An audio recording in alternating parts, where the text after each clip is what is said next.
There are no additional questions. We will invite Trish Britten to the podium.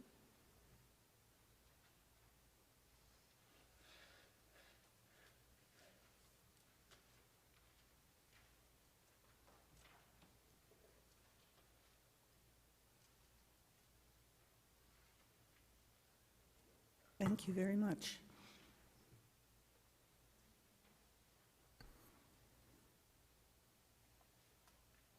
Right, okay, there. Thank you.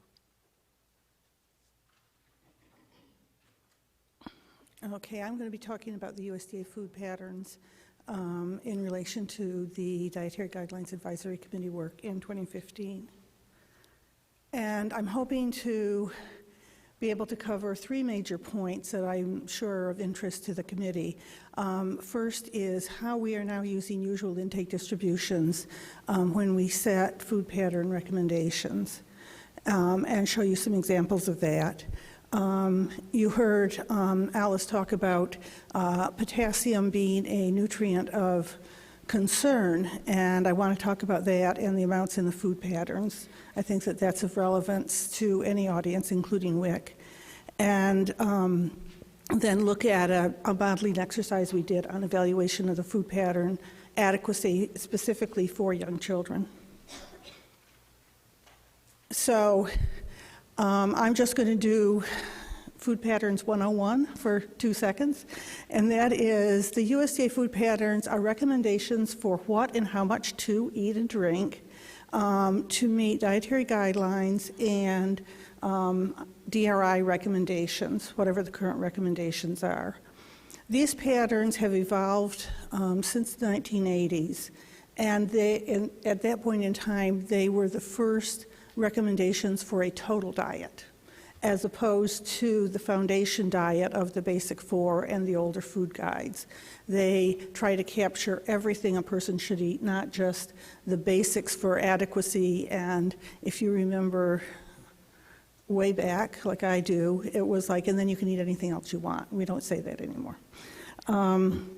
They are based not on a menu. Some other food patterns are based on setting up menus for a week or two and then capturing what foods are in those. These are really based on looking at the range of typical American food choices, and then those are converted into nutrient-dense forms for analyzing the patterns. This is what the food patterns look like if you look at our tables in their most simple form. These do not include subgroups, and they do not include all 12 levels. We have 12 calorie levels going all the way up to 3,200. But just that's what basically we produce at the end of this process in its simplest form. That's the end of 101. So how do we go about determining what those numbers are? And I just want to let everyone know that we do take an evolutionary approach. We don't start from scratch every single time we relook at the patterns. We start with what was there before. And then we calculate the nutrients in those patterns using current updated information about food composition, about food consumption, and then comparing it to updated DRI and DGA recommendations. We then compare the amounts in these patterns not only to the nutritional recommendations, but also to usual intake distributions. And that would be at the bottom end, the 5th percentile of intake, and at the top end, the 95th percentile of intake for all food groups. And then amounts are adjusted if and when needed to meet nutritional goals and stay within the broad range of usual intakes. And what's really new, and this started in 2010, is comparing the amounts in the patterns. And we started it with the vegetable subgroups in 2010 and made some changes based on that. And we've moved it to all of our food groups and all of our subgroups now. And so I wanted to show you some examples of that. Just so that you understand when I'm saying that we use a range of foods that are consumed within every food group. We have what's called a nutrient profile, and the nutrient profiles, these are the ones for the vegetable subgroups that you're seeing here. They are the building blocks of the patterns in terms of meeting nutritional needs. And they're calculated on this in vegetables, it's a per cup equivalent. And this is for all nutrients. I'm just showing a selection of nutrients here, but it demonstrates how the various food groups contribute a wide range of nutrients. We never look at a food group as contributing just one or several nutrients. It's all of the nutrients that come from that food group. And I just found it interesting in this case to look at the vegetable subgroups and how widely they differ in fiber and potassium, which are the two nutrients of concern that are meant by AIs, actually.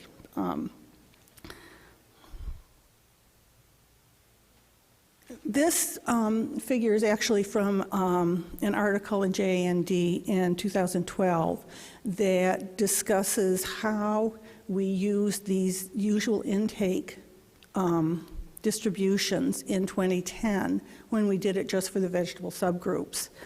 And the y-axis here is cup equivalents of vegetables.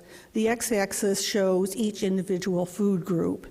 The blue bars, the bottom is the median intake, and the top of it is the 95th percentile of the intake. And these were for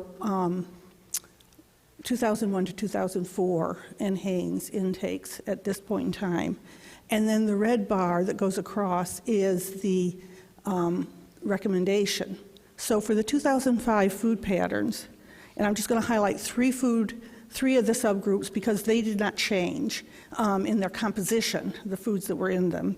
The orange became red-orange and the other changed as well. But if you notice, the dark green and the beans and peas, the recommendation was above the 95th percentile of intake. And by the time we got around to looking at this, it didn't surprise me because as soon as the 2005 patterns came out, I heard from every nutritionist I know, I can't eat that much. How do you expect people to eat that much of those dark green vegetables and those beans and peas? And it really was a high level of intake, and it obviously shows here in this graph. So, and then if you look at the starchy vegetables, they were quite low. They were right at median intake. By the way, this is the 2,000 calorie pattern as an example. And as you know, this is the level that showed at that point in time that starchy vegetables were being consumed at recommended levels. But when we looked at this, we wanted to balance, and we wanted to make all of the vegetable subgroups, their recommendations come between the median and the 95th percentiles. And so over here in the 2010, what we did was we pulled back on the dark green and the beans, and we increased the amount of the starchy so that now all 5 vegetable subgroups, the recommendations were between the median and the 95th percentile. And so this is what came out in the 2010 guidelines. Now I'm going to show you a number of slides that show a newer analysis. And this is the 2010 recommendations. Again, the y-axis is cup equivalents. Now going across, we have a more defined analysis by looking at each age sex group, their recommendation at a given calorie level. And if you notice, the far bottom is the calorie levels. I've not organized these by age or by gender. I've organized these by the calorie levels of the pattern and which groups fall into those patterns based on their energy needs. This is the stepwise increase in total vegetable intakes. And if you notice, the steps go in half-cup increments. So we don't try to recommend for a full food group, we don't try to recommend 2.38 cups a day. That's just not a consumer-friendly thing. So we always jump in half-cup increments. If you look at how this compares to the usual intakes, the brown diamonds at the bottom are the 5th percentile. The blue circles are median intakes, and the red triangles at the top are 95th percentile. you're going to see something you're going to see in every slide that I show you on this, and that is that teenage boys and girls don't eat many vegetables compared to everybody else, and that older women and older men eat a lot. And so sometimes they need, the teenagers that eat less vegetable actually have a higher calorie need and actually need more. So it's hard to get a smooth curve on those percentiles. But what we try to do is make sure that those recommended amounts, the green bars, stay as close as we can to within that 5th to 95th percentile of intake. And why do we want to do that? We want to do that because we want to do something that is potentially feasible. And we define feasible as at least 5% of the U.S. population is currently eating these amounts. So if they can do it, we know it's something that can be done within our food system. If we go far above it, we're not sure that it's even possible for a person to eat that much. Now, I just broke those bars up into the subgroups of vegetables. And you can see here how all these build up to the amount in the total vegetable recommendation, because that's what we do, we build them. We don't make a recommendation for a vegetable subgroup on a daily basis. We make it on a weekly basis. So the numbers for vegetable subgroups are all even numbers, or either cups or half cups, on a weekly basis. When you divide those by 7, they come out to really weird fractions. And so we end up working with really weird fractions, but we make sure that when they add up to a number that we can use with the public. Now I'm changing the y-axis. I hate it when people do that, so I'm warning you, just so that I can expand for each vegetable subgroup and show you what these numbers look like. This is the 2010 starchy vegetables. The recommendation, again, in the green bars, I've taken off the 5th percentile because it really doesn't apply. The blue circles are the median intakes. The red triangles are the 95th percentile. So you can see that, again, there's a couple of groups, and it's teenagers, boys and girls, where the recommendation actually is right at or a little above the 95th percentile. But for all other groups, for starchy vegetables, it falls within that range that we want, and it moves up in a stepwise direction as well as we can do at matching the intakes. Red and orange vegetables, the same. We are closer to the 95th, but except for a couple of groups, we really don't exceed it. On the whole, overall, on the average, we do fall within that range. I didn't change this is the same scale as the other subgroups, and you can see how low intakes are of dark green vegetables compared to starchy and red and orange. So what you have here is the 95th percentile. Again, older women, older men eat dark green vegetables. If you look at median intakes, a lot of them are pretty much unmeasurable for children and for teenagers. You get down to 0.0. If you go out to decimals, you get more. You'll get a little bit, but very small intakes. But we've tried here within our patterns to stay within that range. And many of us are in this category, I know I am, of people who eat a lot of dark green vegetables, which is good news. The 95th percentile is way up, but we have a population that we're worrying about where the intakes are not that high. And this is beans and peas. And again, you can see the same pattern in terms of teenagers not eating as many as older people. But I wanted to point out one thing that I find of interest on this slide, which is for the young children, the ones that get the 1,000, the 1,200, the 1,400 calories, it appears that we could be recommending more beans and peas to them. However, beans and peas, in our nutrient profiles, a cup has 243 calories. And the starchy vegetables have around 170, and the other vegetables have 30, 40, or 50 calories per cup. So to recommend even a small fraction more beans and peas is going to be problematic in terms of pushing up against those calorie levels and not allowing much flexibility in their patterns. And so we really do hold those down so that we can have a balance among all the foods in their patterns. Second thing I wanted to talk about today is potassium. And the reason I wanted to talk about potassium is that it is a nutrient of concern, and it is one of the nutrients that we do not meet the AI in the USDA food patterns. And we would like to meet all of the nutrient recommendations from the IOM and the DG, but in this case, the AI is quite high compared to intakes. And so here, we're looking at the same kind of data on distribution, but this time it's distribution of the nutrient, potassium. And so the y-axis is in milligrams of potassium. And here I've organized this by the age groups so that you can see what it looks like. 5th percentile, 50th percentile, and the 95th percentile. When you superimpose on this bars that show a range of the amount of potassium in the patterns that might be applicable to these age groups, and I'll explain that in a sec, you can see that with the exception of children 1 to 3, all the patterns recommended for this age group are above median intake, and some of them actually approach or exceed the 95th percentile of intake.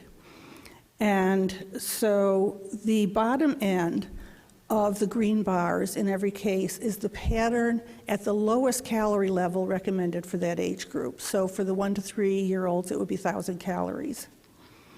The top of the bar is the pattern that's closest to their actual average calorie intake. So for the 1 to 3-year-olds, that would be 1,400 calories. So what we have here is something that you can use to compare to the median intakes really specifically. You can say that the top of the bar is the recommendation in the patterns for the calorie level these individuals are consuming. And if you look at the top of the bar in comparison, you can see again that we are above the median in all cases. I have a theory on the young children and why their potassium intake relative to their calorie intake tends to be higher. If you notice the slope of both the 95th percentile and the median flatten out for the 1 to 3-year-olds, does not go down, even though their calorie intake goes down. And that is, if you look at food group intakes, there's a substantial number of children 1 to 3 that do not only meet but exceed intakes for both fruits and dairy. As a matter of fact, it's a majority of the population meets or exceeds dairy intakes, and there's a larger percentage above the recommendation than below for both fruits and dairy intake for children 1 to 3. So essentially, they're getting a lot of fruit and a lot of dairy, which are carriers of potassium. That means they may not be getting some of the other food groups that we look at in terms of balancing the pattern across all their nutrient needs. And I think a lot of you know what the AI is for these age groups, but the yellow just shows what the AI is. And for every group except adult men, young to middle-aged adult men, the 95th percentile is nowhere near. And actually, the 95th percentile for children approaches the AI for 1 to 3-year-olds. But for women and for many other age groups, the AI is well above the 95th percentile. Now I'm going to move on to talking about our modeling analysis that we did specific to young children. And the main question was, how well do the USDA food patterns meet the nutritional needs of children 2 to 5 years of age? We were asked this because we use generalized nutrient profiles. And what children, as I just told you, eat is very different from what older children and adults eat, and so they get just kind of averaged and mushed in with everybody else. So what we did is we looked at nutrient profiles specifically for children and their food consumption patterns. Children 2 to 5 eat proportionately more milk than cheese compared to the rest of the population, milk and yogurt, but mainly milk. So they have a higher milk intake and a lower cheese intake relative to their overall dairy profile. They also eat proportionally more fruit juice and less whole fruit than the rest of the population. And I do want to caution that that doesn't mean that the majority of their intake is fruit juice. Still about 60% of the intake, even for these children, is whole fruit being any non-juice fruit, and about 40% juice. We applied these nutritional profiles and looked at the patterns and found that the nutritional goals were still met. We didn't change what nutritional goals were met or not met. And that, as we saw before, the recommended amounts for all the food groups were within the range of between 5th and the 95th percentile of current consumption. One of the differences in changing the nutrient profiles was that there was a limited number of calories available for the consumption of solid fats and added sugars. And 2 reasons were for that. One is that the milk and fruit juice had slightly higher calorie levels, and also we were requested to make the milk choice for this age group 1% milk rather than skim milk as a transition from infancy into young childhood. And so that had additional calories as well. So we ended up with very limited calories for consumption of solid fats and added sugars. Oops. Okay, so the DGAC report did not have any changes in terms of the actual amounts recommended from the 2010 dietary guidelines. There were small changes in the empty calories, and as Alice pointed out, the guidelines will be released by the end of 2015. Thank you.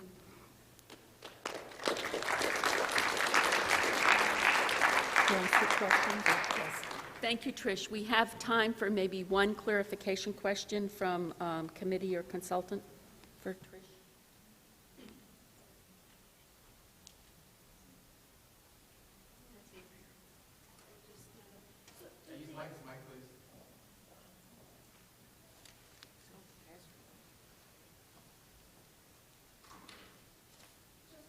Of clarification, is this on? Do the usual intakes include supplements? It's usual intakes of the food groups. Oh, for the potassium, no. The usual intakes of potassium were for food and beverages only. But our usual intakes are, what we were looking at in the beginning are our food groups, so they don't include supplements. Thank you very much, Trish, and I'm sure we'll come back to this in the panel discussion. I'd now like to welcome Nancy Butte to the podium.